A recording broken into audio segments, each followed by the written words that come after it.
Hello and welcome to APG5050, or you can call it APG5050, Doing Media and Communications Research. I'm the Unit Coordinator, Dr. Karon Dan, and you can call me Karon. Many of you will know me from APG5365, Principles of Global Media and Communications, which we ran in the first half of Semester 1.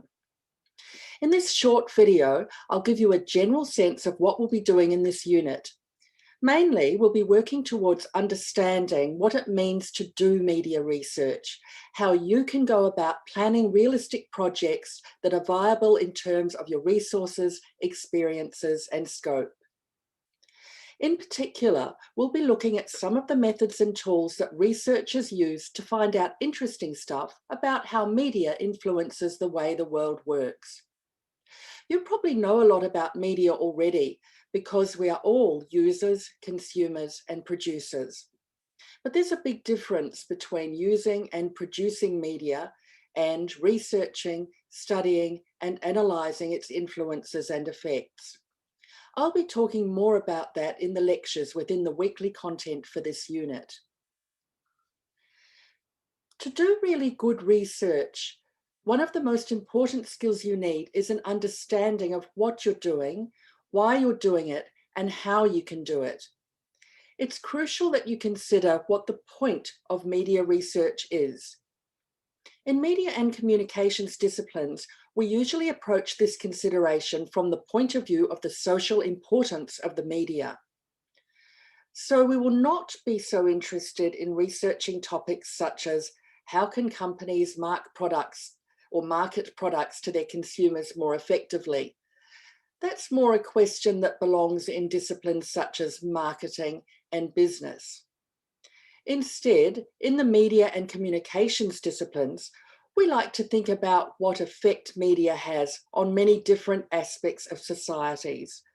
So what we'll be trying to do is to teach you to think about media research by considering some broad ways of how media shape our world. To be a media researcher, you need to know how to ask the right questions. Here are some broad aspects of media research to start thinking about as you begin this unit. Why research media?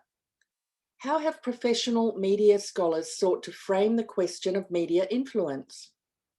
What kind of social influences do media have? And how is it that media have come to shape our world in particular ways?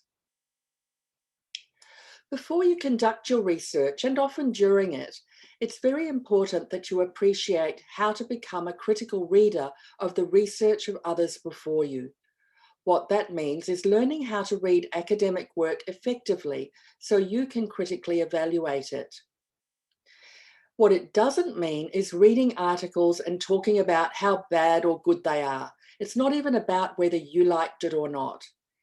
Instead, you're reading not just for the content, but you're evaluating the research for its methods. You might ask the following types of questions as you read. How does someone go about crafting an academic argument? How do they use theory in their analysis? How do they use methods and tools appropriate to this theory? And how do they go about gathering information in a way that allows them to arrive at a conclusion about how media affects society? Thus, to become a media researcher, you first need to be able to read other people's research in a way that engages with questions of concept, theory, method, and results, among others. We need to be able to read academic research not only for what it says, but how it is structured. Not just what is someone saying, but how are they saying it? How are they building their argument? And your first assignment will be about critically assessing these things in the set readings. In the second assessment for this unit, you'll be choosing a research question and coming up with a method for a project that you could do to research the influence of media. This will require you also to do a literature review as well as a proposal. Important to note, you don't actually have to do the project. We wouldn't have time for that in the 6 weeks. This is just about starting to research, writing a literature review and a proposal of a research project that could be done. There'll be more about these assignments in the weekly material. In the meantime, familiarise yourself with the content on Moodle. To start with, go to the week 1 section, watch the lecture videos, and do the week 1 readings in preparation for this week's tutorials. Also, take a look at the assessments section as soon as you can to familiarise yourself with dates and requirements. I hope you enjoy the next 6 weeks learning about the exciting area of media research and how you can contribute. If there's anything that concerns you or that isn't clear to you at this stage, drop me an email and I'll try to reply to you as soon as I can. See you soon.